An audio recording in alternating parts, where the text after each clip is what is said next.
So, Madam Chair, since lumabas si Alice Go na walang record sa immigration, lumabas dito si Sheila Go na walang record sa immigration, baka magkasabay silang lumabas, Madam Chair. Baka pwede tanungin ito, paano kayo sumakay ng boat? Sumakay muna kayo ng aeroplano o bus bago kayo sumakay ng boat? O wala po. Tell us the detail. Anyway, establish naman talaga na hindi kayo dumaan sa immigration. Wala kayo immigration records. Pakishare na lang sa amin paano kayo lumabas para makorek namin yung mga Opo. sistema na yan. Dito lang Ilan kayo ron sa van? po. Ilan kayo daw sa kayo van? sa van? Tatlo po. Tatlo. Sino? Kami tatlo. Sino? Sinong Si tatlo? Alice tsaka si Wesley po. That, sabay pala kayo ni Alice, lumayas. Sabay kayo ni Alice, lumayas dito sa Pilipinas. Oh. At yung So, Madam Chair, since lumabas si Alice Go na walang record sa immigration, lumabas dito si Sheila Go na walang record sa immigration, baka magkasabay silang lumabas, Madam Chair. Baka pwede natin tanungin ito kung magkasama ba silang lumabas at paano sila lumabas dahil wala kang record, di ba? Sheila Go, wala kang record paglabas. So, pwede namin malaman kung paano ka lumabas dito sa bansa. Yes. Pakisagot. Sheila, go. po. Tatanungin ko yung mga ahensya, yung teorya nila, paano kayo lahat ni Alice Go nakalabas. Pero tinatanong na rin kayo ngayon, baka pwede niyong simulang sagutin kung paano kayo nakalabas sa Pilipinas. Madam Chair, baka pwede niya tanggalin yung face mask niya. Pakitanggal yung SP face Pro mask Tem. para- Maaari niyo bang tanggalin mask niyo, Miss Sheila? Para klarong namin ikaw marinig.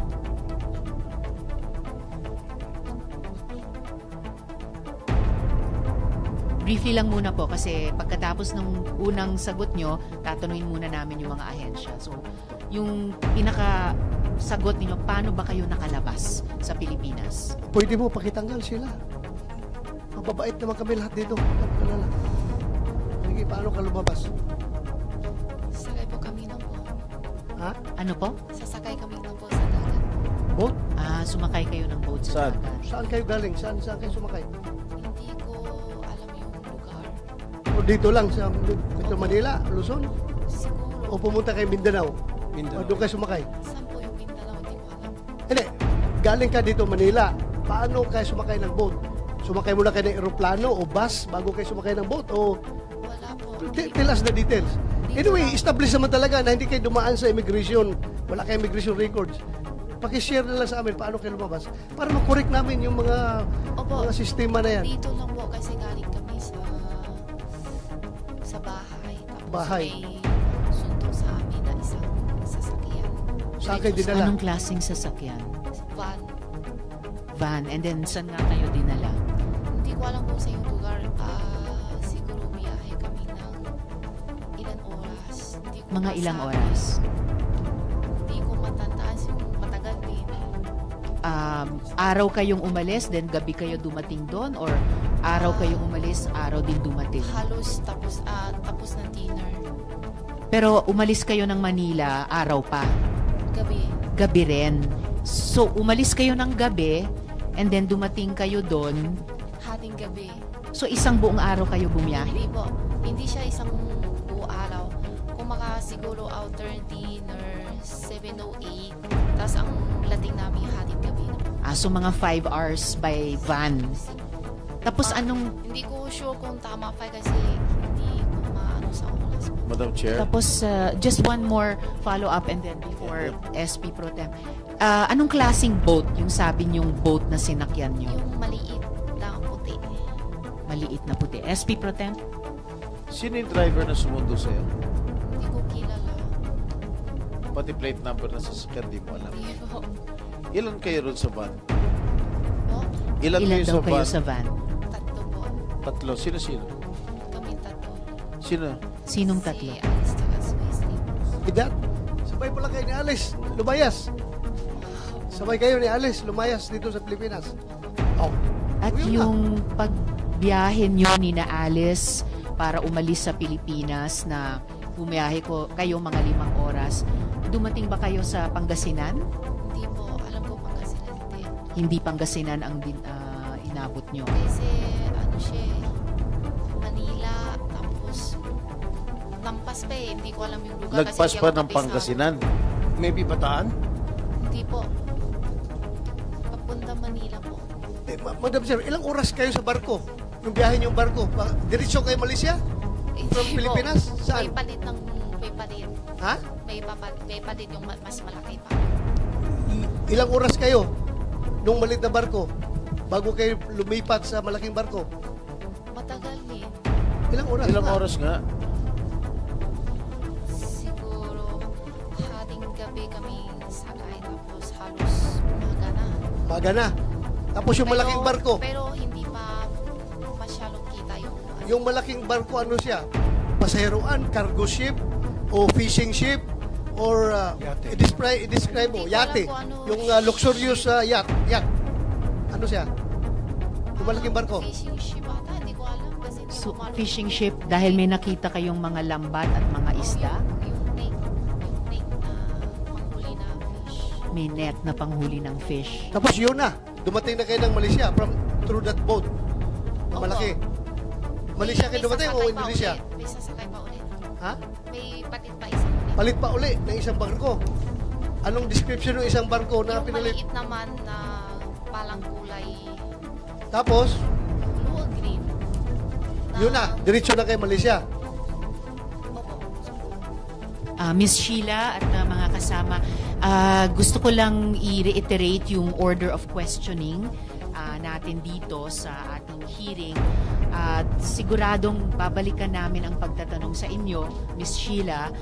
Gusto ko lang i-reiterate yung order of questioning pagkatapos ng chair ng subcommittee in order of arrival, si Sen Sherwin, si Chair Coco, Chair Rafi, Sen Doroy, SP Pro Temp Jinggoy, at Sen Joel. Sorry, Madam Chair. Nauna ako ha. Okay, Ah, it's okay, Sen I Doroy. jumped the gun. Okay, Sorry, so sorry. babalikan po Madam natin Chair, yung pwede po order bang of i-clarify question. And lang? Sen Joel, yes, before we go back to just one the thing chair's that I'd question. like to clarify Yes, Sen Joel. from our resource person. Binanggit Yes, sorry, Sen Joel. Just before you ask your question to the... I'm not gonna ask questions. just It's before more of your... just to clarify what Okay, she said. just before your clarification, follow up lang dun sa tanong ko kanina, Miss Sheila, sabi nyo hindi Pangasinan ang inabot nyo. Sambales kaya? Hindi ko alam eh. Okay. Yung lugar kasi. Alright, yung balikan kabisado na- sa buong Pilipinas po. Okay, balikan namin kayo mamaya. Sen Joel, Sheila, kasi kanina binanggit mo magkakasama kayong tatlo ni Wesley tsaka ni Alice Opo. dun sa bahay. Opo. So, magkakasama na kayo na pinuntahan noong van sa bahay. Saan tong bahay na ito? Sa farm po. Sa farm in Tarlac. Tapos, sabay-sabay kayo mula sa Tarlac, mga 5 oras napunta kayo ng Pantalan. Tapos, sumakay kayo ng maliit na white boat, sabi mo. Yung white boat na yun, mga ilang tao kayong nandun? Estimate lang. Hindi ko masabi. Sa Ilan kayo? laki? Oo. Hindi, Tatlo ilan ang kasi- kasya dun sa boat na yun? Maliit lang eh, sabi mo. Oh, maliit lang po. Kaya nga, ilang tao Siguro lang? kasya 10. 10 o mga ganyan siguro. Hindi ka makakatayo, makalakad-lakad na gano'n. Maliit Kasi lang. maliit lang eh, di ba? Opo, maliit Tapos lang. after 5 hours, sumakay na kayo ng malaking boat. Opo. Yung malaking boat na yun, ilan na kasya doon? Marami. 100 na kasya. Marami po. Oo, kasi yun na yung pumunta ng Malaysia. Opo. Okay. Salamat, Madam Chair. salamat, Thank you for the Sen clarification. Joel. So, yes, Chair Coco. I'm a lawyer. I'm paired with my compañeros. Attorney David is raising his hand. So if we can recognize him, ano ba?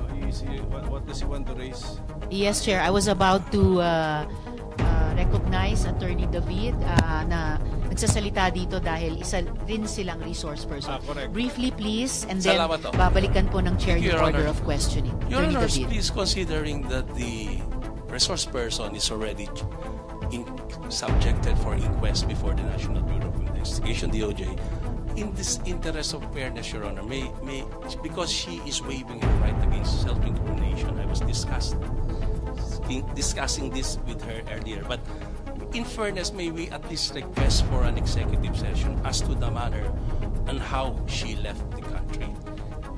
The chair will Madam Chair, act on that at the proper time, Attorney David, pag binalikan namin si Ms. Sheila for questioning. Yeah, Well taken yung point at saka yung request. Yes, And may I remind all of us na kapag may abogado tayo dito na counsel or counsel din ng ibang resource person, actually hindi namin sila pinasasalita. But, of course, you are allowed to speak dahil kayo rin po ay resource Thank you, person Your Honor. sa Apparently, hearing Your na ito. Honor, she So, might the be- chair will return to this. She might not know Excuse me, that- Attorney yes. David. The chair will return to your request for Ms. Sheila at the proper Last time. word. Apparently, Yes. she might not know that she might be incriminating herself. For the, in fairness, Your Honor, at least Your Honor, executive session. Madam Very Chair. well taken, Attorney David, and the chair will act on it at the proper time pag binilakan namin si Ms. Sheila para sa mga tanong. Madam Chair. The chair, very last intervention at this point po, Yes, Sendroy, last kasi time. pagkatapos ni Yeah. Sendroy, babalikan ko po yung order of questioning at uulitin ko yung tanong sa ating mga ahensya, ano ang teorya nyo ngayon, kung paano nakaalis sina Miss Alice at yung party niya sa Pilipinas. Sendroy, Yeah, Madam very Chair, last po. unless the objection of the lawyer of Sheila Go concerns national security, maybe I will advise this committee to go on with the executive session. But very important kasi yan dahil dyan tayo palaging na lulusutan ng mga kriminal na lumalabas sa ating bansa. Kailangan malaman niya ng lahat ng publicly malalaman niya ng mga kababayan natin para makatulong sila paano natin maiwasan yung ganun bang sistema. I think the case of Ms. Sheila Go does not concern national security. Bakit kailangan natin mag-executive decision, Madam Chair? Thank you, Madam Chair. I submit. Salamat kaayo, Sendroy.